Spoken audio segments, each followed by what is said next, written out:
Hari ini, kita akan berkongsi sedikit tentang sejarah Proton Saga AeroKit.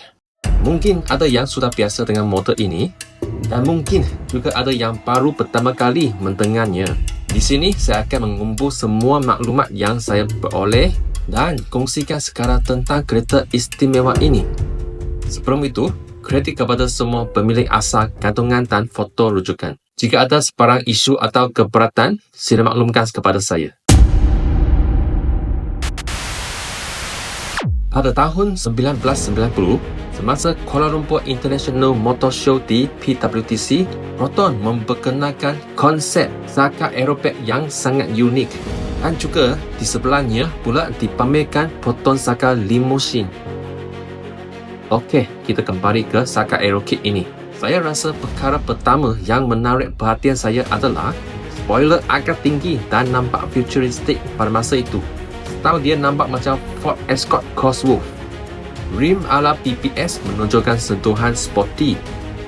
Saya rasa saiznya sekurang-kurangnya dalam 195/50 15 inch. Okey, inilah dia versi produksi Iswara dengan AeroKit.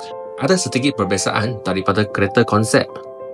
Spoiler besar telah diganti dengan spoiler yang lebih kecil dan kemas.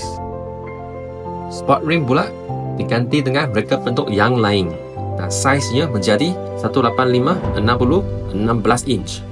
Walau bagaimanapun, AeroKit ini masih mempunyai ciri-ciri yang menarik. Reka bentuk bumper hadapan yang agak moden dan sporty bersama dengan lampu kapus fog lamp yang sporty. Reka bentuk bumper belakang pula serupa dengan kereta konsep. Ciri utama AeroKit ini adalah rekaan wide body dia dengan wheel arch berbentuk bulat di bahagian belakang tayar, nampak sporty. Material wide body adalah bahan fiberglass. AeroKit ini dilengkap dengan warna striking red dengan 2K paint finish. Warna lain juga disediakan. Okey, bukan main-main ya. AeroKit ini juga dilengkapi dengan sistem exhaust yang diuji oleh Rally Art Motorsport Division of Mitsubishi. Sistem exhaust ini dipanel daripada fully stainless steel material dan dipercayai boleh menambah lebih 10 horsepower.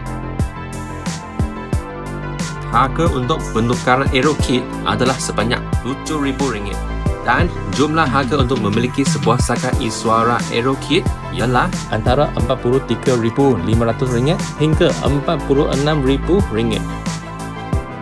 Jom kita tengok gambar Saga Iswara AeroKit yang terdapat di jalan raya.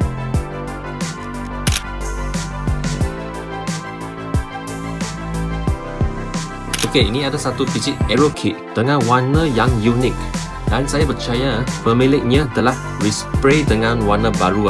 Ini warna maroon. Lampu besar telah ditinted gelap dan juga telah ditukar kepada sport rim aftermarket NKRP F1 yang berwarna emas. Enjin pula dipasang dengan air filter aftermarket.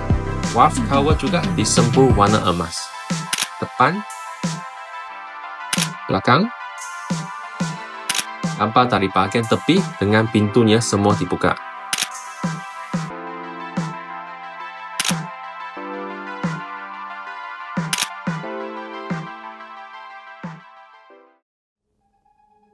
Satu biji Iswara AeroKit pernah dijual di pasaran Facebook. Ininya rupa Iswara AeroKit. Sport rim asal AeroKit ada masih digunakan. Keadaan luaran dia masih lagi cantik.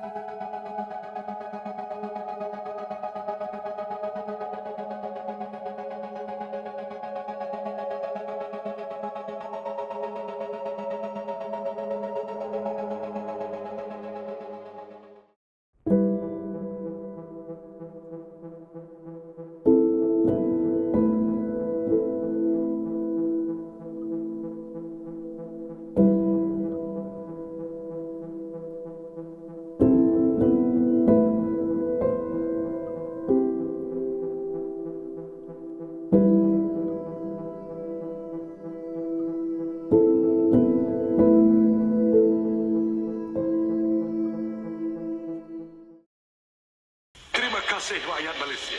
Proton Saga Aero Kit bekas sebagai salah satu uraian kilang paling ikonik yang pernah ditawarkan oleh Proton dengan rekaan wide body yang berani.